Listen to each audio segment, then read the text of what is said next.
కొబ్బరి పూర్ణాన్ని ఉపయోగించి కజ్జికాయలు తయారు చేసుకునే విధానం. ఒక ప్లేట్ తీసుకొని అందులో ఒక గరిట గోధుమ పిండిని తీసుకోవాలి. అందులో ఉప్పు, నెయ్యి వేసుకొని మొత్తం బాగా కలిసేటట్టు కలుపుకోవాలి. నెయ్యి పిండికి బాగా పట్టేటట్టు కలుపుకోండి. అప్పుడైతేనే మనకి కజ్జికాయలు క్రిస్పీగా వస్తాయి. పిండిని ఈ విధంగా ముద్ద కడితే ఇలా రావాలి. అప్పుడైతేనే క్రిస్పీగా వస్తాయి కజ్జికాయలు. తర్వాత అందులో తగినన్ని నీళ్లు పోసుకుంటూ చపాతీ పిండి కంటే కాస్త లూజుగా పిండిని కలుపుకోవాలి. మామూలుగా మైదా పిండిని ఉపయోగించి కజ్జికాయలు తయారు చేస్తారు. ఆరోగ్యానికి మంచిది కాదు కాబట్టి నేను గోధుమ పిండిని ఉపయోగించుకుంటున్నాను.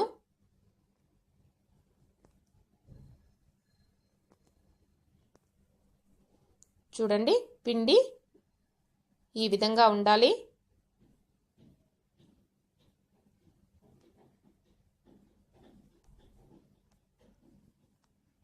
ఇలా కలుపుకొని అరగంట సేపు పక్కన పెట్టుకోవాలి.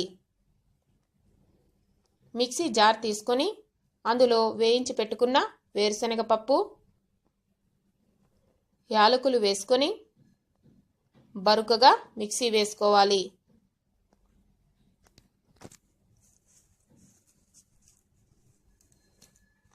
చూడండి, ఈ విధంగా మిక్సీ వేసుకొని దాన్ని వేరొక పాత్రలోకి వేసుకోవాలి.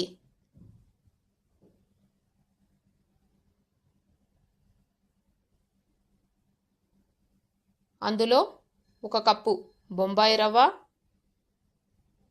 1 కప్పు ఎండు కొబ్బరి తురుము,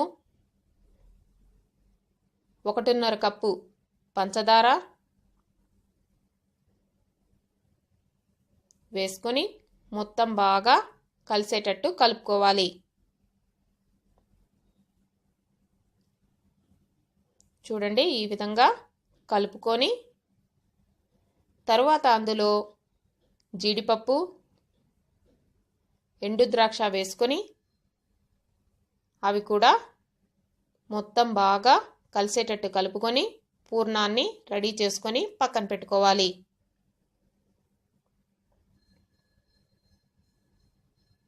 మనం ముందుగా పిండిని తడిపి పెట్టుకున్నాం కదా,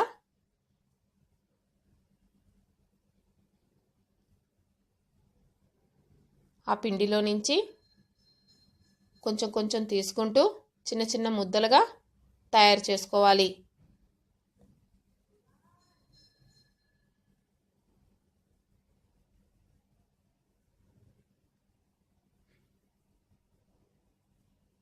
ఈ విధంగా తయారు చేసుకొని పక్కన పెట్టుకోవాలి. చపాతీ పీట తీసుకొని దానిపై కాస్త పిండి చల్లుకొని మనం ముందుగా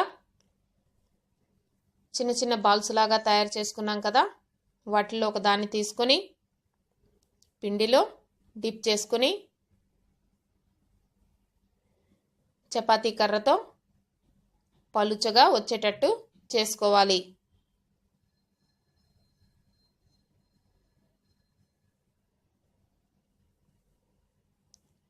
చూడండి, ఈ విధంగా పలుచగా వచ్చేటట్టు చేసుకొని ఇలాంటి కజ్జికాయలు తయారు చేసుకునేది దొరుకుతుంది.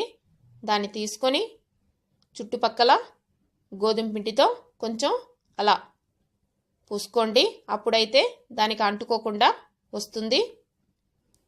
తర్వాత ఈ కజ్జికాయలు తయారు చేసుకునే దానిపై మనం తయారు చేసుకున్నాం కదా,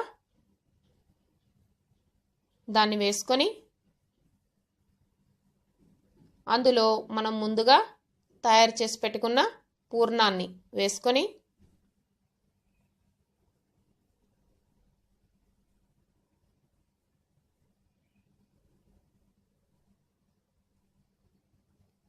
ఇలా క్లోజ్ చేసి చుట్టుపక్కల గట్టిగా ప్రెస్ చేయండి.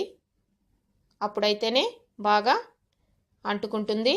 ఇలా ఎక్స్ట్రా ఉండే పిండిని తీసేసి పక్కన పెట్టుకోండి. మళ్ళీ దాన్ని కూడా ఉపయోగించుకోవచ్చు. ఇలా చక్కగా కజ్జికాయలు తయారవుతాయి. చూడండి, ఇదే విధంగా మనకి ఎన్ని కావాలో అన్నీ తయారు చేసుకోవాలి. చూడండి, ఈ విధంగా అన్నీ తయారు చేసుకొని స్టవ్ వెలిగించి కడాయి పెట్టుకొని అందులో డీప్ ఫ్రైకి సరిపడా ఆయిల్ పోసుకొని, ఆయిల్ వేడెక్కిందో లేదో చూద్దాము. చూడండి, ఈ మాత్రం వేడెక్కితే సరిపోతుంది. మరీ వేడిగా ఉండేటప్పుడు వేయకండి, పైన నల్లగా అయిపోతుంది, సరిగ్గా ఫ్రై అవ్వదు. ఇలా అన్ని కజ్జికాయలు వేసుకొని స్టవ్ మీడియంలో ఉంచి అటు ఇటు తిప్పుకుంటూ కజ్జికాయల్ని డీప్ ఫ్రై చేసుకోవాలి.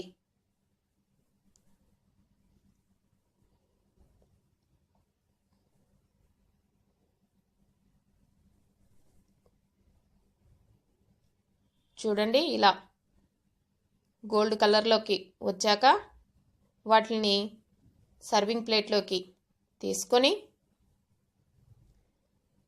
సర్వ్ చేసుకుంటే చాలా బాగుంటుంది. వీటిని ఒక డబ్బాలో వేసి పెట్టుకున్నామంటే 1 మంత్ వరకు నిలువ చేసుకోవచ్చు. ట్రై చేసి చూడండి. Thank you.